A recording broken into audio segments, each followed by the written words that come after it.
You ever hear someone tell a story that technically checks out, but still feels off? That's where we are with Sergeant Andrew Colborn. He says he was moving a bookcase. He says he didn't see the key. He says Lenk pointed it out. But the timing, the placement, the fact that no one else in the room was really watching, it just doesn't sit right.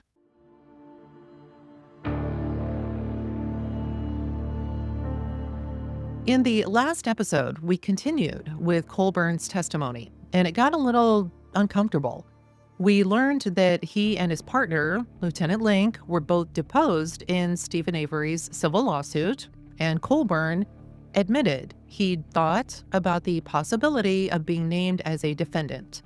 That matters because when you're staring down a $36 million wrongful conviction case, and maybe even planning to run for sheriff, that's a lot of pressure to manage and a lot to lose. We also heard Colburn describe how the key to Teresa Halbach's vehicle was discovered. He says it was near the bookcase, that Lieutenant Lenk pointed it out, and the only Calumet officer in the room at the time, Deputy Kucharski, was sitting on the bed, distracted and writing out paperwork. So, yeah, no one saw what really happened in that moment. And just a reminder, Investigator Wiegert was sitting in the courtroom front and center for all of this. So if anyone on that stand wanted to tell the truth, you'd have to ask, would they feel safe doing it? Let's see what Colburn has to say. If you've made it this far into the trial, you're probably in it for the long haul. Subscribing makes sure that you don't miss a single episode, and it tells YouTube this kind of coverage matters. So subscribe today. In the last episode, we left off with the court taking their afternoon break at the time, and now they're all back in the courtroom. Attorney Strang, one of Steven's defense attorneys, is continuing his cross-examination. And he says, "So, as you sit here today, Sergeant Colburn, you don't recall whether Investigator Wiegert gave you Miss Halbach's telephone number when he called you that Thursday evening?" "He never asked me anything about a telephone number." "But you think he must have given you her license plate number?" "Did I say telephone number?" "Yes, you did. I'm sorry. I apologize. What I meant is you don't recall, as you sit here today, whether Mr. Wiegert gave you Teresa Halbach's license plate number when he called you on November 3rd? "No, I just don't remember the exact content of our conversation then. He had to have given it to me because I wouldn't have had the number any other way." Well, and you can understand how someone listening to that might think that you were calling in a license plate that you were looking at on the back end of a 1999 Toyota. From listening to that tape, you can understand why someone might think that, can't you? Attorney Kratz then says, "It's a conclusion, Judge. He's conveying the problems to the jury." The court says, "I agree. The objection is sustained." And then the questioning continues. "This call sounded like hundreds of other license plate or registration checks you have done through dispatch before?" "Yes. But there's no way you should have been looking at Teresa Halbach's license plate on November 3rd on the back end of a 1999 Toyota?" Attorney Kratz says, "Asked and answered. Your Honor, he already said he didn't and was not looking at the license plate." And the court says, "Sustained." And then Attorney Strang continues. "There's no way you should have been, is there?" "I shouldn't have been, and I was not looking at the license plate. Because you are aware now that the first time that Toyota was reported found was 2 days later on November 5th? "Yes, sir." "You were aware that it was found without its license plates?" "Yes, sir." "You are aware that the license plates weren't reported found until November 8th, 2005? "Yes, sir." Okay, let's stop here for a second because this part right here, this is where things start to smell real bad. Colburn says he doesn't remember exactly what Wiegert told him over the phone on November 3rd. But then he turns around and says, well, Wiegert had to have given him Teresa's plate number because how else would he have had it? And hold up, that's not an answer. That's a guess, a fill in the blank moment from a guy who he's got to know how bad this looks. This isn't small talk. This is the middle of a missing persons case. You don't just get to shrug and then backfill the facts. And then comes the tape, the one where Colburn calls in Teresa's plate like he's reading it off the damn car. He's not reciting something someone told him. He's not double checking a note. It's like he's staring straight at it. Even the defense points this out. It sounds like every other time that Colburn has ever ran a plate while looking at a car. And the reason why it sounds like this is because it does. And what happens? Well, Kratz then jumps in like he's shielding a witness from incoming fire. Objection, conclusion, sustained. Don't let the jury think too hard. Move along. But it matters because officially the car wasn't found until November 5th. And even then, the license plates weren't even attached. They weren't even found until November 8th. So, how the hell is Colburn calling in these plates on November 3rd? Let me repeat that. The car isn't found until the 5th. The plates aren't found until the 8th. And Colburn is somehow reciting them from thin air on the 3rd. There's no version of this that doesn't smell bad. Either he found the car and he didn't report it, which is shady as hell, or he had access to the plates separately, which only happens if someone took them off and stashed them before they were officially discovered. And when asked directly if he was looking at the plate, he says, I shouldn't have been, and I was not. Not exactly a reassuring denial and kind of a weird denial, right? This isn't a harmless slip. This is a moment that undermines everything because if Colburn knew where that car was before the search team found it, then this whole case has a problem, a huge one. Let's get back to the testimony. Now, you spent a good bit of your time, your working hours at least, between November 5th and November 9th at the Avery salvage property. Yes, sir. You were asked on direct examination if you remembered when you first arrived on Saturday, November 5th at that property. Do you recall that? Yes, sir. And if I heard you correctly, which you said is you thought somewhere between 5 and 5:15? That's what I thought. Yes. Is that your recollection as you sit here now? Yes. Okay.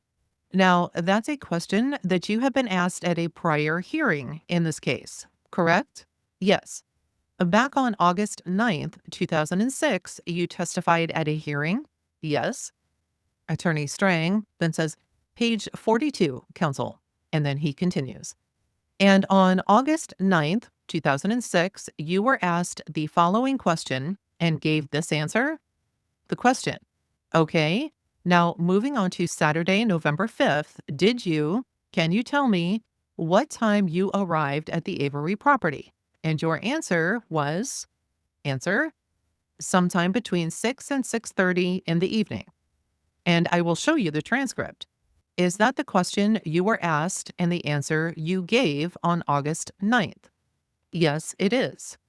Now, since then, you have had a chance to get prepared to testify for this trial? Yes, sir. One of the things you have had the benefit of doing is sitting down with the gentleman to my right at the prosecution table? Yes, sir. And they ran through some of the areas they expected to cover with you in your testimony? Yes, sir. You did not have the benefit of doing that on or shortly before August 9th, 2006? Yes, I did. Actually, we did it on 6/29/06, the date you previously mentioned. Okay. 5 or 6 weeks earlier? Yes, sir. Specifically, have you had a chance, though, since August 9th, to look at the log sheet for November 5th, 2005 at the Avery property? I have not. How is it that your memory improved or changed and that you now think it was between 5 and 5:15 that you arrived, not 6 or 6:30? I I don't know. I did review my time cards for that pay period and I saw what time I went on duty. So when I answered Mr. Kratz's question, I didn't think it would have taken me from 6 or 6:30 to get there. Okay. So it's not so much that you actually remember now. It's just that you have spent some time trying to reconstruct time from your house and when you got the call and what time your records show. Yes. Okay. And we have got Exhibit 142 in evidence, and I would say today you did pretty well. I will show you Exhibit 142. I have got it open to the page where I think you will find yourself signing in. Is that right? Yes, sir.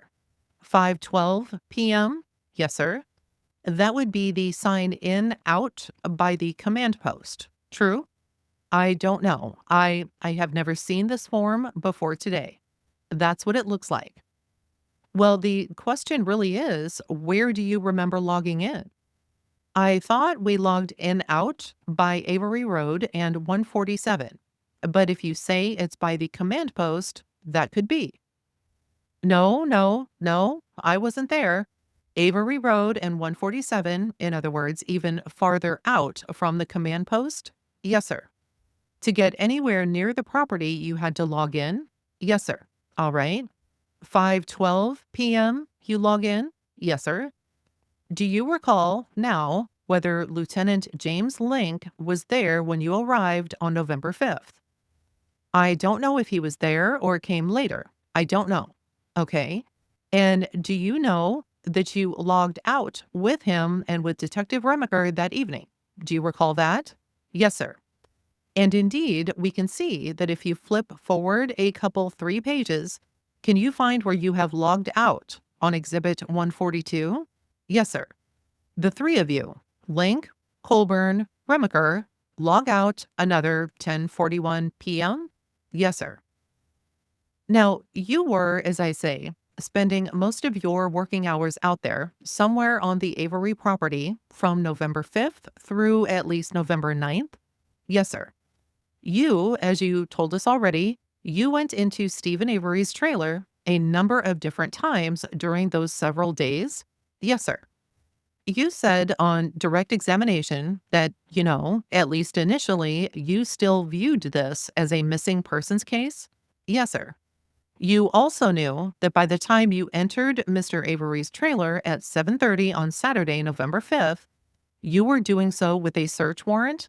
Yes, a search warrant in which a fellow law enforcement officer had sworn that you were looking for evidence of murder, among other things. I didn't know what the content of the search warrant was or how they obtained it. Search warrants, though, you do know, are used in criminal investigations. Yes, sir. Not in missing person investigations. I can't really answer that. I could imagine the court would give a search warrant for a missing person if we could prove probable cause that that missing person was at a certain spot. Isn't a search warrant ordinarily used? Yes, it is. When there is probable cause to believe you will find evidence of a crime? Yes, it is. All right. And you were looking for evidence of a crime beginning on the evening of November 5th. True? Yes, sir. Okay, so let's break this down. All right. The search warrant that let investigators into Stephen Avery's trailer wasn't just about trying to find a missing woman. It was written like they were already treating this as a murder case. And according to investigator Mark Wiegert's affidavit, the minute they confirmed the RAV4 was Teresa Holbach's and saw that it had been intentionally hidden, They jumped to the belief that Teresa might be the victim of homicide, sexual assault, kidnapping, false imprisonment, and theft. That's actually what was contained in his affidavit. That's a pretty broad and heavy list for a case that was technically still just a missing person. So, yes, the second that vehicle, Teresa's vehicle, was found, this stopped being a search and rescue mission and turned into a full-blown criminal investigation targeting Steven Avery. And that shift happened fast. Now, is that normal? Normal to, hey, we found the car sometime around 10:30 in the morning, and we went ahead and contacted a judge, said, hey, we need a search warrant for this property, and these are the reasons why. The homicide, the kidnapping, the sexual assault, et cetera, et cetera. And sometime around 3 o'clock that afternoon, they had that search warrant. Is that normal? Sort of. If you find a missing woman's car abandoned on someone's property, covered with branches, yes, that's a massive red flag. It's not unreasonable for law enforcement to act quickly and to secure the area. But here's the thing. That warrant was issued by 3:10 p.m. That's just hours after the car was found.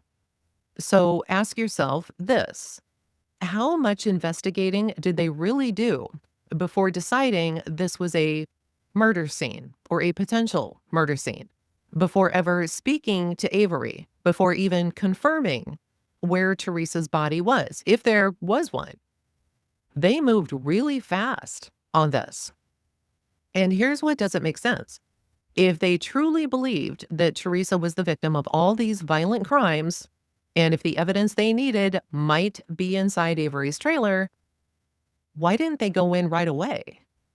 Why did they wait until, 7:30 at night to enter the property and start searching? Why didn't they do it right away? Let's say even if everybody involved showed up at 5 o'clock, let's say 5 o'clock, everybody's there, 5:15, 5:30, whatever. Why did they still wait until 7 o'clock, 7:30 that night to finally go into the property? It was either urgent or it wasn't. You can't have it both ways. Let's continue.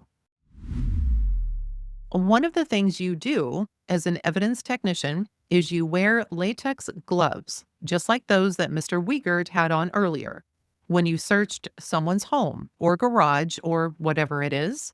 Yes, sir. You wear those. Everybody involved, every law enforcement officer involved in the search wears them. Yes, sir. That way you can't leave your own fingerprints at the scene or on evidence. Yes, sir. And in theory, you shouldn't be leaving your own DNA on the scene or on evidence. Correct, sir. So you're in the house on November 5th, November 6th, November 7th, November 8th. True? Yes, sir. And finally, on November 8th, Mr. Kratz asked you, were you doing a thorough search of the master bedroom of Mr. Avery's trailer? Do you remember that? Yes. Now, that thorough search had you working on the bookcase and on the desk? Yes, sir. You described yourself as being, I think you said, none too gentle. That's true. With the bookcase. And explained I wasn't any too gentle as we were getting exasperated. Yes, sir. What was exasperating you about the bookcase or that bedroom on November 8th, 2005? The content of the material that we were collecting. So you felt exasperated and that caused you to take it out on the bookcase? It didn't exactly take it out on the bookcase. It just caused us to not be gentle in the handling of the material. You were back in again on November 9th. I don't know that you covered that on direct, but you actually were back into Mr. Avery's trailer briefly on November 9th to look for a garage door opener. Yes, sir. That was also with Lieutenant Lenk, correct? And a Calumet County deputy. Yes, sir. Named Wendling, Deputy Wendling. Yes, sir. From Calumet County. There was no time that you went in Mr. Avery's home during November of 2005 when you were not also with Lieutenant Link? Not that I recall. No time that you went into Mr. Avery's garage when Lieutenant Link was not also with you? Not that I recall. No, sir. This case you would describe as the largest investigation in which you personally had participated as a law enforcement officer? Yes, sir.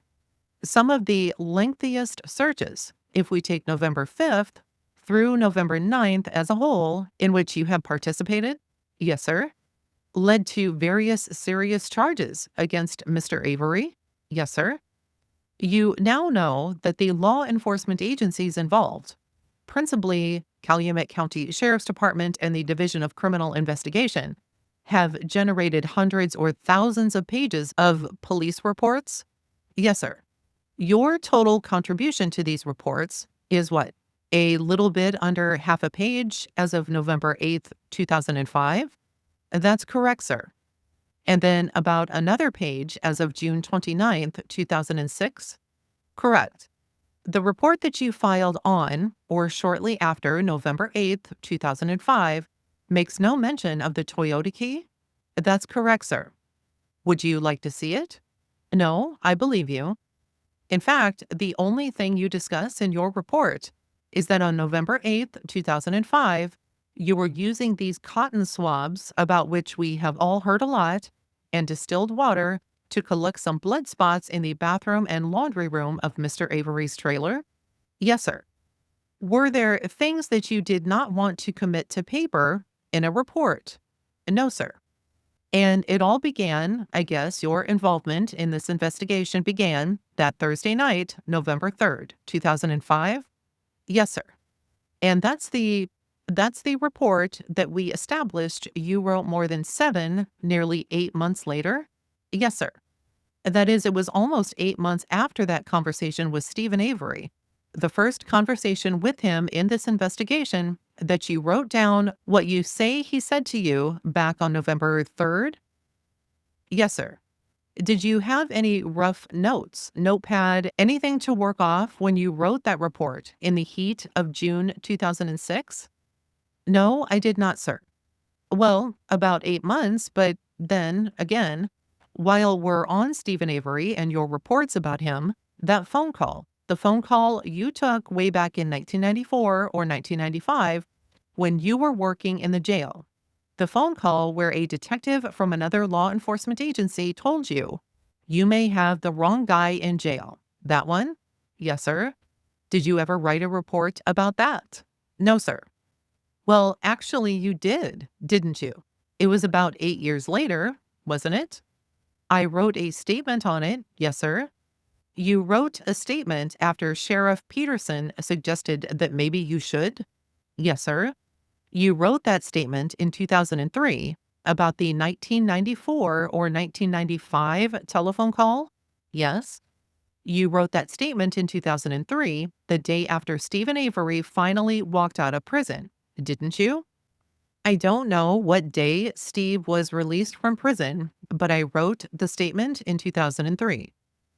September 12th, 2003. Sound right? I said I don't know the date that I wrote the statement, but I know it was in 2003. Well, I think I do know the date you wrote it, and I'm happy to show it to you. And then Attorney Strang says, I will mark it for identification. And exhibit number 213 is marked for identification. He then continues, what do you know as exhibit 213?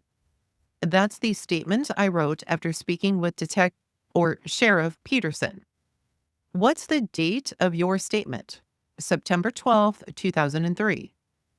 Do you remember that now as the day after Steven Avery finally walked out a free man? Sir, I already said I didn't know what day he got released. Attorney Strang then says, that's all I have. The court says, Mr. Kratz. Attorney Kratz then says, I do have an issue outside the presence of the jury judge. I ask that I be able to be heard. And the court says, all right, at this time, we'll excuse the jurors for a few minutes. And at this point, the jury is not present.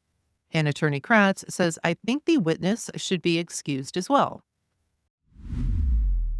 Just a quick heads up, before we begin this section, you need to know that it contains a lot of legalese. If that's your thing, by all means, listen to what they have to say. If it's not, and you just want the TLDR version of it in plain everyday language, I always offer a section, a chapter, directly after these instances when the jury is asked to leave. And in these sections, I explain all of it. And you will find that in the bookmark entitled TLDR. The court says, "All right, Mr. Colborn, you may step outside." Mr. Kratz. And at this point, obviously, Colborn and the jury are not in the room. And then Attorney Kratz continues. "Thank you, Judge. As this court may know, this was a cross-examination which was much anticipated. It was the subject of a great deal of pre-trial litigation.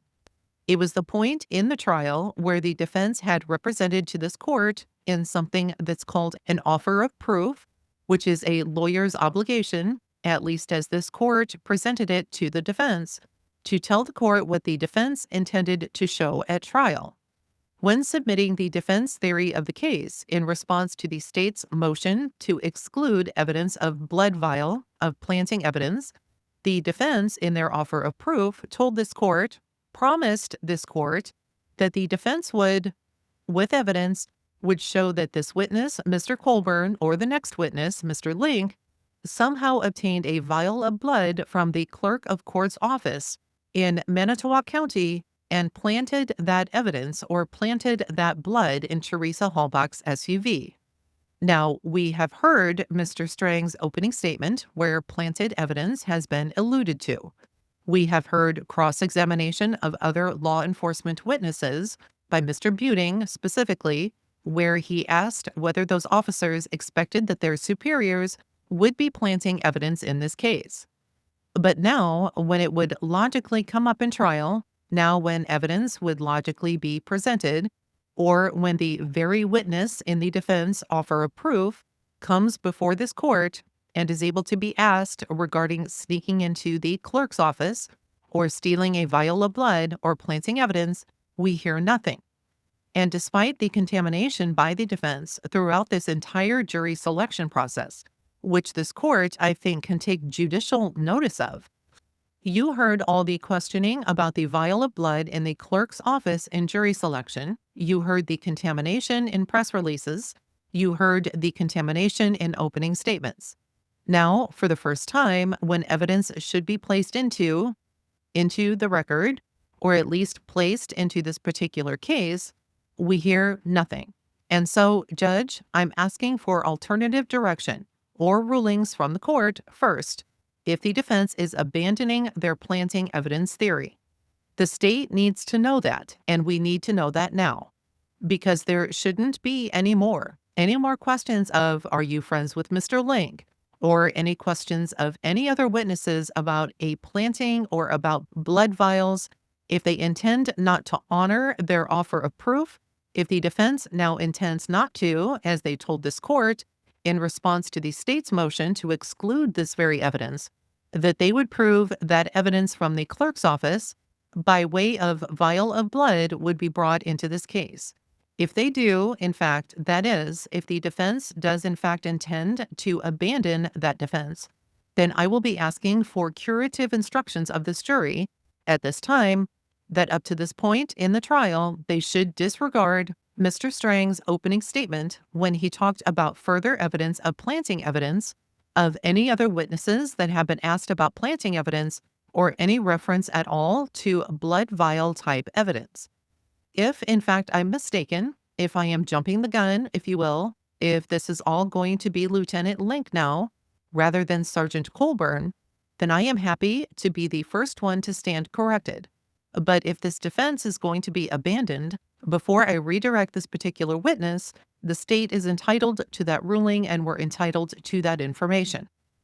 The court then says, Mr. Strang, and Attorney Strang says, I will stand on the written materials we tendered to the court and filed with respect to a proffer of evidence and reasonable inferences from evidence as to the blood vial. I will stand on the transcript that our capable court reporter has made of my opening statement and simply note that while he means no inaccuracy and he is simply trying to give the court a summary, Mr. Kratz's description of our written materials and my opening statement are not exactly correct, and I will simply stand on them rather than characterize them.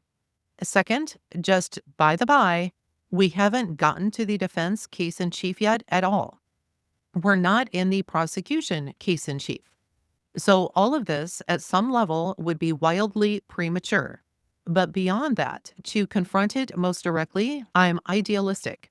I'm certainly naive at times. I am not so naive to think that someone who may have planted blood evidence, who may have been involved in planting a key, would come into this courtroom and simply, because asked under oath, "Did you do it?" say, "Oh, yes, I did it." We are not going to have a Perry Mason moment here. We will, at some point, have to establish the existence of the blood vial in the clerk's office and its state of being there, so to speak. And that could be done in the defense case in chief. It could be done on cross-examination in the state's case in chief, if the opportunity should present itself with an appropriate witness. But I do not expect anyone, Lieutenant Lenk, Sergeant Colborn, anyone else, to make an admission that you would see in the Perry Mason show on the witness stand. And the suggestion that we should be held to getting one from such a witness is preposterous. This jury will be asked in the end by both sides to rely on reasonable inferences and common sense and on all of the evidence. So I don't think there's any relief to be granted at the moment, and there's no point in discussing now what reasonable inferences may be available at this point, since neither the jury nor the parties know what the whole of the evidence will be when the evidence is closed. The court says, "Mr. Kratz, anything else?" Attorney Kratz then says, "I'm sure, Judge, just one moment, if I could." I appreciate Mr. Strang's response, Judge. And when Mr. Strang, and I believe I wrote these words down correctly, we will establish the blood vial in the clerk's office, perhaps not through these witnesses, but it is what I have heard that they are not abandoning that defense. That was my concern, because there's nothing that requires Mr. Strang or Mr. Buting to keep planting these little nuggets, if you will, and then when the defense part comes, from them saying defense rests or saying now we have abandoned it when there is further contamination of the jury. That's our concern, Judge. We're able to meet this defense and we intend to meet this defense, but we have to do that in good faith reliance upon pretrial rulings of this court, by pretrial representations by the defense as to where this trial is going, so that we don't interrupt the flow of this case. I don't want to object every time I hear the word planting. I don't want to object every time I hear the word, "Are you friends with Lieutenant Lenk?" or anything that might go down that road. In fact, the defense intends to, as their offer of proof indicates, to prove that up at some point or to embrace that as one of their defenses. And I know that's a clumsy term, and with my apology to Mr. Strang, but I still believe that we're entitled to know that. We're entitled at some point before there is further contamination, if in fact this defense is going to be abandoned at some point.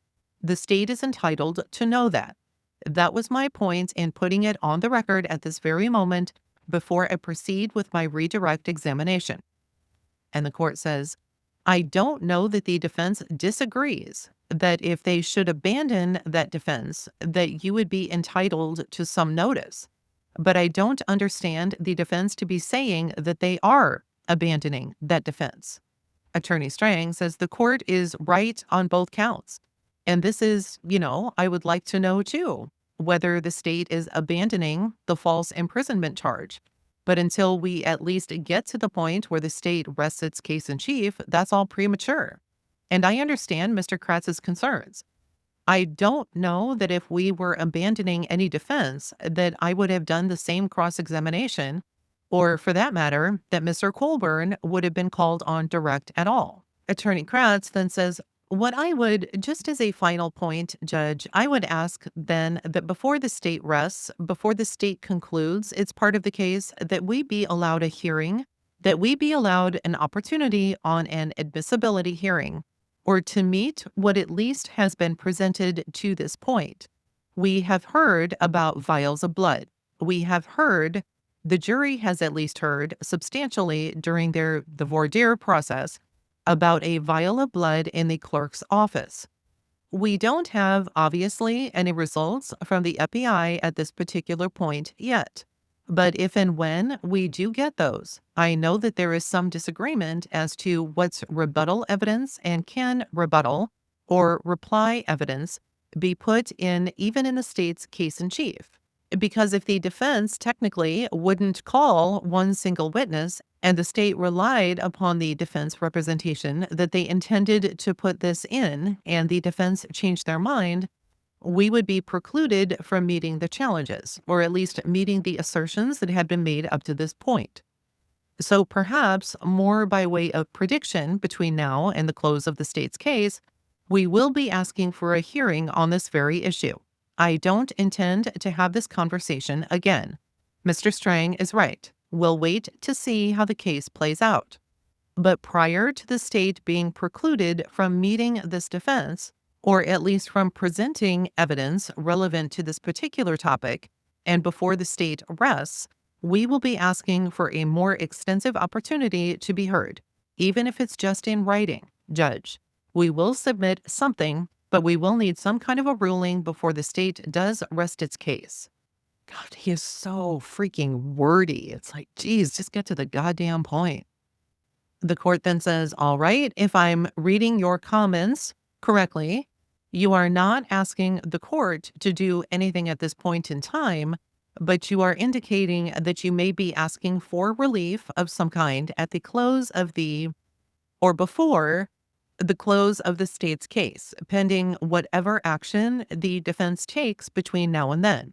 Attorney Kratz then says, this was the earliest opportunity and, in fact, the first obvious opportunity to have heard that kind of evidence.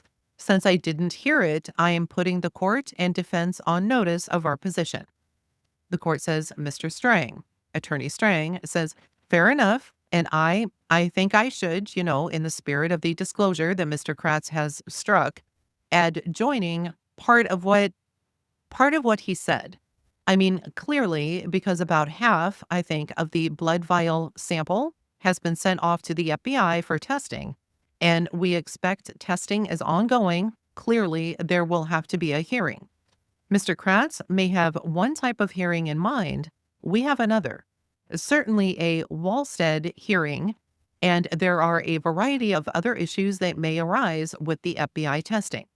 We are no closer to being able to conduct any independent testing or to have an expert to meet and assess the FBI's testing than we were when we first addressed this issue.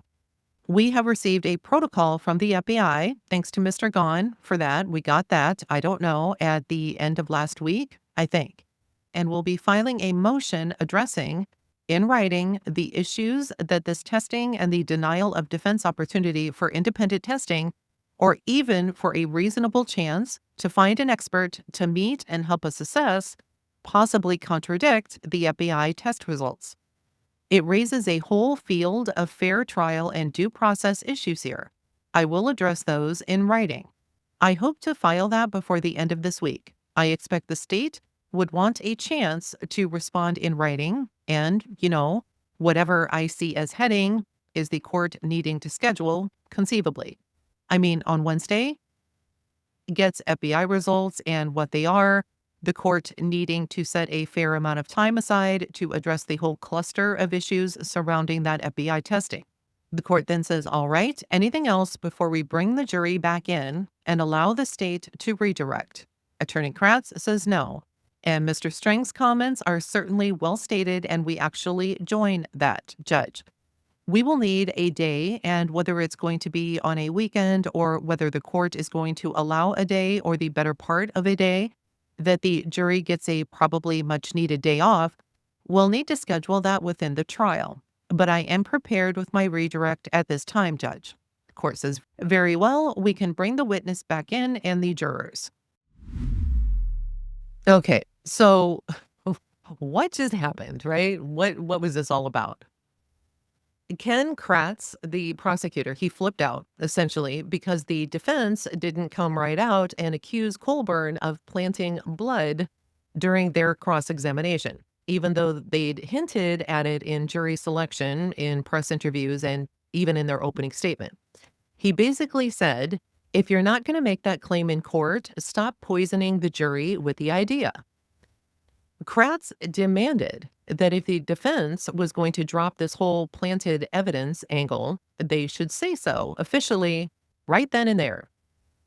But the defense attorney, Dean Strang, shot back very calmly. And he's like, we're not dropping anything, but we're not expecting a cop to sit here and confess on the stand to planting evidence either.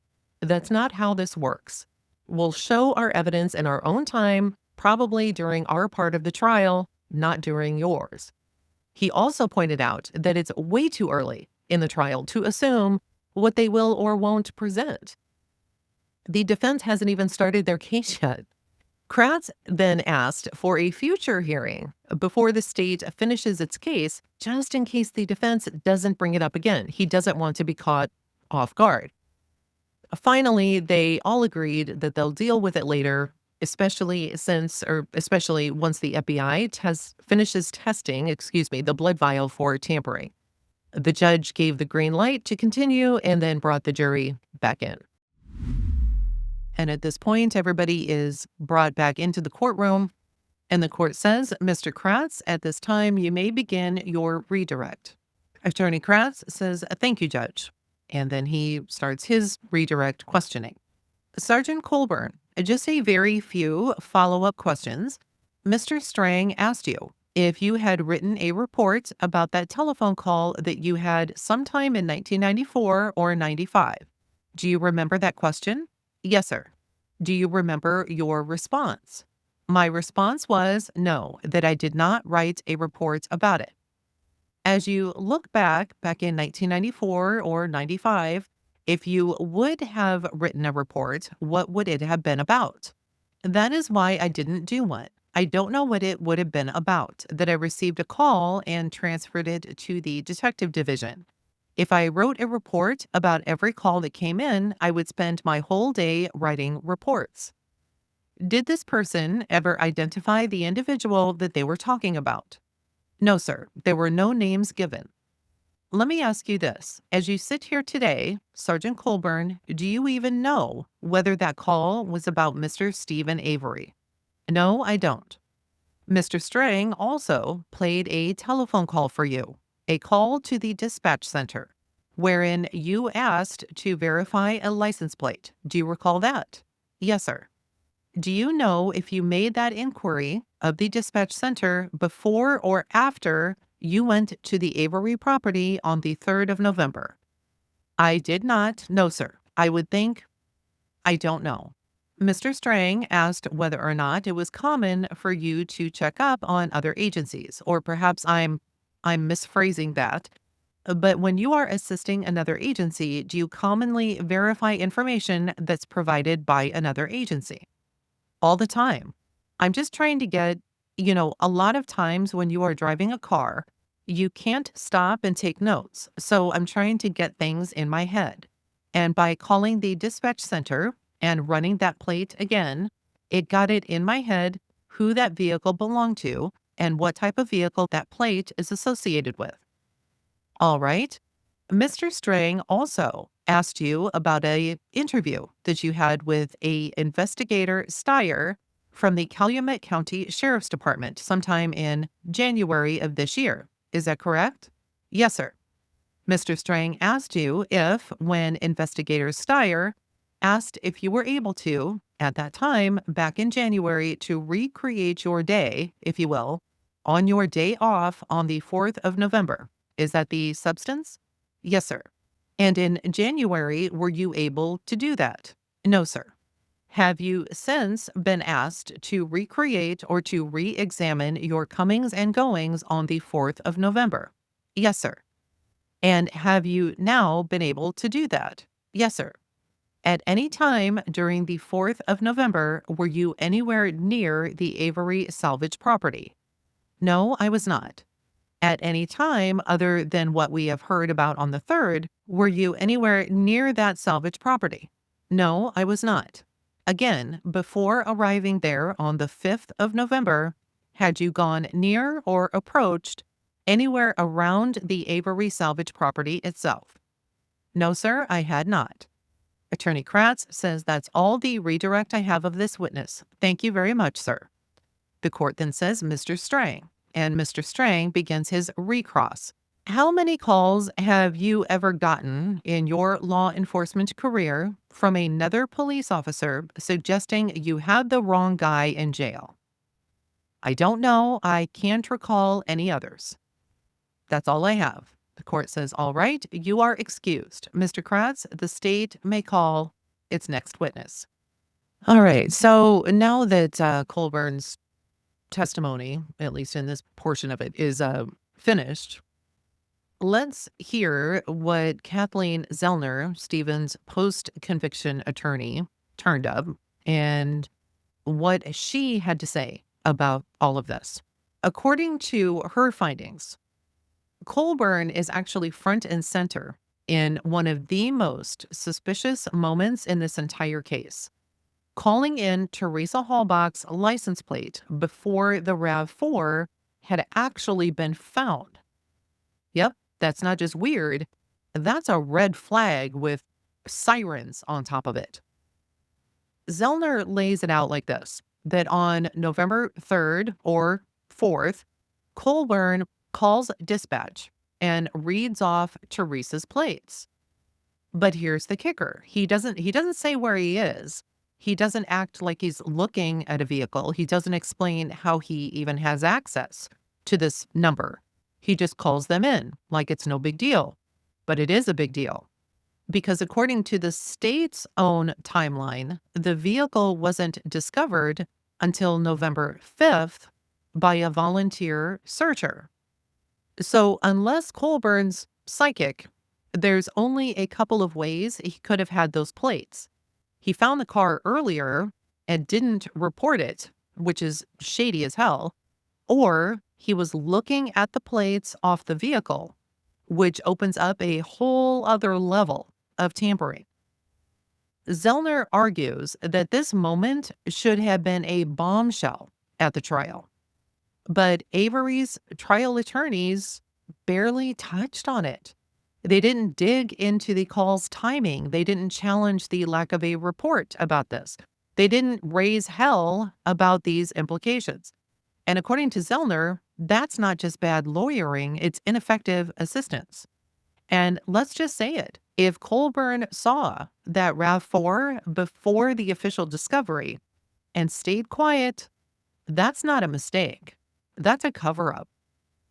Zellner also connects this to the broader theory that law enforcement, including Colborn, planted evidence, like the RAV4 key and Avery's blood, which we'll get to in future episode, to make sure that their lawsuit problem, hello, $36 million, disappeared right along with Teresa. Bottom line, Zellner paints Colborn as a guy who didn't just bungle a murder investigation. She implies he may have actively manipulated it. Okay, so let's wrap up this episode and talk about Sergeant Colborn. We just sat through his testimony, and if you were wondering whether it left more questions than answers, you're not alone, because yeah, there's a lot that doesn't sit right. And when you start stacking the inconsistencies, the oversights, and the flat-out strange behavior, it starts to look less like coincidence and more like intent. Let's go back to that infamous call to dispatch where Colborn reads off Teresa Halbach's license plate number 2 days before her vehicle was officially found. He claims he doesn't remember this conversation, but then says that he must have been given the license plate number by Wiegert because he wasn't looking at the back of her car. Okay, then what the hell were you looking at, Andy? Because if you're calling in a license plate like that, in that tone, It sure sounds like you're reading it off something directly in front of you. And I want to pause here too, because something critical happened in court when this came up. Strang, the defense attorney, presses him on this license plate and asks if he can understand how someone might think that he was looking right at the car when he called it in. But no, Kratz has to jump in with an objection, and then the judge sustains it. So they cut that line of questioning off, which is huge because it's the moment that puts Colborn at the scene before the scene was supposed to exist. And now let's talk about when Colborn showed up to the Avery property on the 5th. He says he arrived around 5 to 5:15, but back in 2006, under oath, he testified it was between 6 and 6:30. All of a sudden, it's earlier in the day. Why? Well, this time he prepped. This time he checked his time cards. But he also admits that he never looked at the official log sheet from that day, the one that shows that he signed in at 5:12 p.m. And you know what else is weird? He says he's never even seen that sign-in form before. The guy's a sergeant. He worked this scene for days, and he doesn't recognize the procedure for checking in? Come on. And this part needs to be said out loud. Colborn was always with Lieutenant James Lenk when he entered Steven Avery's residence. Every single time. They were never alone, always paired with a Calumet County officer trailing along as a procedural, tag-along, babysitter, whatever you want to call them. Why the two of them? Why always them? And they went in a lot. Now think about this. Despite all those entries, Colborn never wrote a single report mentioning the key, the same key that allegedly was found during one of those very searches, the one that would later become a cornerstone of the state's case. Do you really expect me to believe that he just forgot to document that? Also, this man, he didn't write up the infamous 1994 to 95 phone call about an innocent man sitting in jail until after Avery was released from prison the first time. That's nearly a decade later. And then he suddenly remembers? Come on, give me a break. They also talked about this search warrant when Teresa was still a missing person. Law enforcement requested a search warrant for Avery's trailer. And that's not typically standard. Normally, you don't get a search warrant unless there's probable cause a crime has occurred. And at that point, there was no body, there was no blood. The car was still on the property and was still being taken to the department where they were going to analyze it and look over all of it. But at this point, they had nothing but just, hey, the vehicle's here. So all they had at this point was just a missing woman. So why the full court press on Steven Avery before there was even confirmation that she was dead? And once they had that warrant, why did it take them so long to enter his trailer? I mean, if you just think of this, if you are even the parents of Teresa and you think, oh my God, her car has been found here. The police think that something bad may have happened to her. They get this search warrant. Let's just say this is all, everything's above board. Everything's going on. They have the search warrant. The people are there. They are ready to go into the home. And they wait. They wait at least a couple of hours to even enter Steven Avery's trailer. Wouldn't you just be incensed if this was your daughter, your sister, your whomever, and you're thinking, oh my God, her car is there. She might be in this home. And the police wait to enter the property that they think she might be at? This does not add up.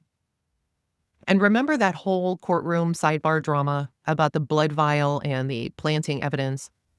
Kratz throws a fit when the defense doesn't hammer Colborn about this. But as the defense pointed out, no one in their right mind expects a cop to get on the stand and say, yep, I planted the evidence. That's not how it works.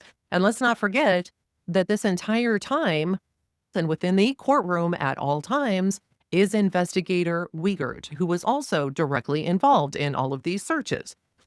But the defense makes it really clear that the jury will need to look at the whole of the evidence and draw reasonable inferences, not wait around for this Perry Mason moment that was never coming. When you step back and you look at the broader pattern here, from the weird timing to the constant buddy patrol with Lenk, to the omissions in his reports and the inconsistencies in his testimony, something smells rotten. And that's just not my gut talking. That's actually the case file. Thank you all for listening. I appreciate you all so much. Thanks for hanging in there in this very long trial. In the next episode, we'll start with Lieutenant James Lenk. We'll talk soon. Bye for now.